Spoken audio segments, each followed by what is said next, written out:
So I started coming to WFMC in '97 when I was a freshman in high school. And I had the privilege of going on a mission trip with Mitch. That's where we first met.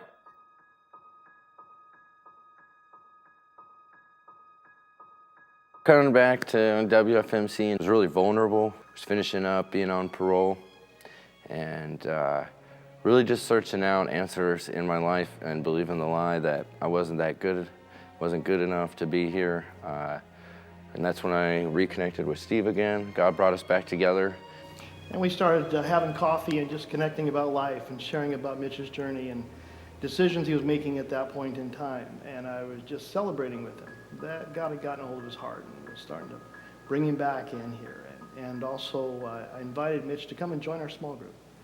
So going to small group was pretty intimidating.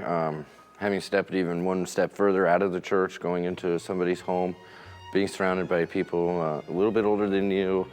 I wouldn't say looking down at you, but you feel a judgment of sorts. And that wasn't the case at all. The group over time just loved me and saw through my vulnerabilities and surrounded me and showed me God's love. And then I started dating my wife at the time. When we were dating, I started bringing her to small group. And it was great when Mitch started bringing Amy with him to our group. That was really special. And that continued on for quite a while, which was great to have both of them there with us. And there came an evening when we were talking about marriage. And I remember the evening when Kathleen spoke to Mitch and Amy and asked them, she said, "So, why aren't you guys married?" And of course, pregnant pause, awkward moment there. And I think Mitch and Amy maybe shared that it was an expensive thing to do and they weren't quite ready to be able to do that. And so Kathleen's response was, "Well, other than financially, is there any other reason why you guys are not getting married?" And I think Mitch and Amy looked at each other and said no. So then Kathleen turned and looked at the group and she said, "Well, group, we have a wedding to do." The group collectively put our heads together and resources together. We came alongside Mitch and Amy's parents. And one of the people in our group prepared the invitations, another one did flowers, another one did photography, and we helped set up, put the wedding together, the reception together. I had the privilege of officiating. That was one of those sweet spots. And it was just a great way to gather together and just love Mitch and Amy and just celebrate what God had not only done in Mitch's life, but now Amy's life and their life together. And through this time, I've watched something remarkable happen. I've watched Mitch go from being a boy to being a man. I have seen God's grace in his life.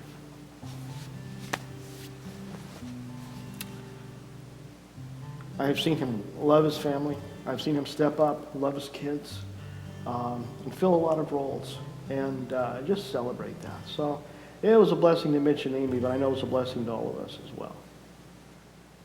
So during that time, getting more involved here at WFMC with small group, there was a message, talked about the stones, and he wanted us to write on the stones after having a quiet time what we felt God was speaking to us and write 3 important things that God is speaking into our life at that point. Sitting with my future wife at the time, I didn't, other than her and her daughter, didn't have a lot in my life that was too important.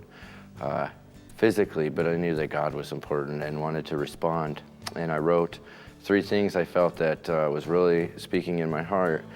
And on that rock, I still have it, I wrote, God, family, and serve. And then having done that, I couldn't wait to talk to Steve later about it, express to him.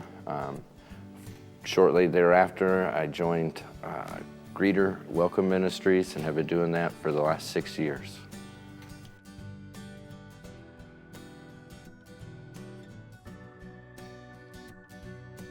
So then stepping into that role of leading a small group was pretty scary.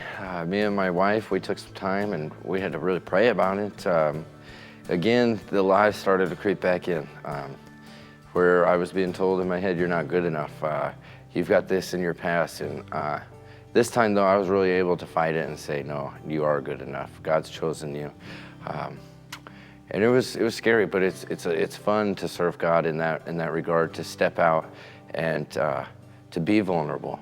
I really would want to encourage, if you're even thinking about being part of a small group, or it's even just starting to stir your heart, for you to actively seek out and become a member of a small group. So I want to challenge you to get connected. Find a small group, and who knows, if I can lead, maybe you can lead. Get connected.